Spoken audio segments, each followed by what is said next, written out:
بسم الله الرحمن الرحیم. د ام پی نیوز ګرانو مینوالو، زه شهاب خان یو ځل بیا ستاسو په خدمت کې حاضر یم. ګرانو کتونکو، نن د بغزاده دانش صاحب سره موجود یو.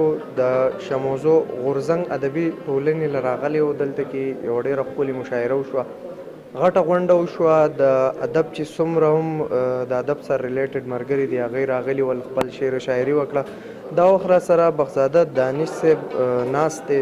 د دوی ژوند په حواله به ستاسو سره خبرې کوو چې بغزاده دانش صاحب چې کوم دی د تعارف محتاج نه دی، خو بیا هم بیسیکلي به د دوی د تعلق نه، د دوی د کلي نه، د دوی د ځای زګي نه، د دوی د ژوند د حوالې نه ستاسو سره په خپل پروګرام کې حرکت. ډېره زیاته مننه کوم شهاب خان. اول خو ستاسو هم مننه او د ام پی نیوز ټولو کتونکو او اورېدونکو ته سلامونه، مینه او احترامات. او دانش صاحب، د ټول نه مخکې خو د ام پی نیوز د پوره ټیم د طرفه په دې خپله خاوره کومه چې زموږ د تحصیل بریکوټ خاوره ده او په دې تاسو د خپل قدم یې دی، نو تاسو ته هرکلې او په خیرالې وایي. ډېره زیاته مننه، ډېره زیاته مننه. دانش صاحب، دا راته ووایه چې تاسو د تعارف محتاج نه یې. ډېر خلک تاسو پیژني چې تاسو بغزاده دانش صاحب او تاسو د ادب سره ټچ یې، خو بیسیکلي ستاسو تعلق د کوم ځای سره دی، تاسو څه کوئ او د ژوند په هکله راته خپل ووایي چې تاسو څه کوئ. ډېره مننه. زما دا خو مې نوم دی بغزاده دانش، مې تخلص دی د دیر برول بانډۍ یم. په 1980 کې هلته پیدا شوی یم او نن سبا زه په شهید بېنظیر بټو پوهنتون کې د انګریزي ادبیاتو استاد یم. د دې ترڅنګ د سټوډنټ سوسایټیز ډایرکټر هم یم او دې ترڅنګ 2 سکول سیسټمز هم لرم، خیبر پبلک سکول په نوم باندې، دال سرلکینټ په نوم. دغې اونر یم او ایم ډي یم. دغه کار دی، دې نه علاوه بس شعر دی.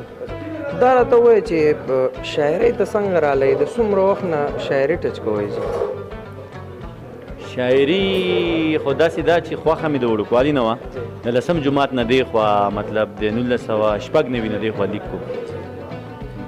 دا راته ووایه چې ستاسو چې د ژوند کوم ښکلي شعرونه دي که نه، کوم چې ستاسو ډېر زیات وخت دی، هغه راته لږ ووایه چې زموږ د ام پی نیوز کتونکي لږ واوري.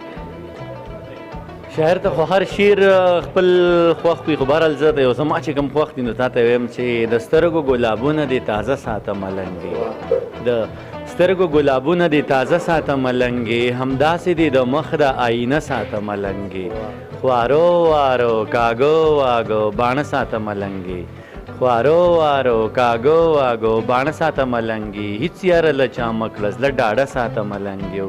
یا خدای دې لیونی که دا په کومه ډډه لاړې، یا خدای دې لیونی که دا په کومه ډډه لاړې، راځه خواته مې کښېنه دا روضه ساته ملنګې. د ذهن په کنډول کې بغزاده ساته ملنګې، د ذهن په کنډول کې بغزاده ساته ملنګې، او دانش درته بلیږي ډیوه مړه ساته ملنګې. ډېره مننه جي.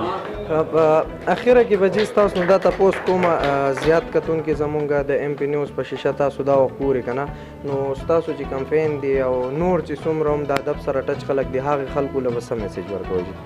بس همدغه یوه خبره زه په عرضه کې کوم، ځوانانو ته وایم چې تعلیم وکړئ، مینهوالو ته وایم چې مینه وکړئ، مینه خپره کړئ او مینه وپېژنئ چې مینه څه شي. ډېره مننه جي، ډېره مننه.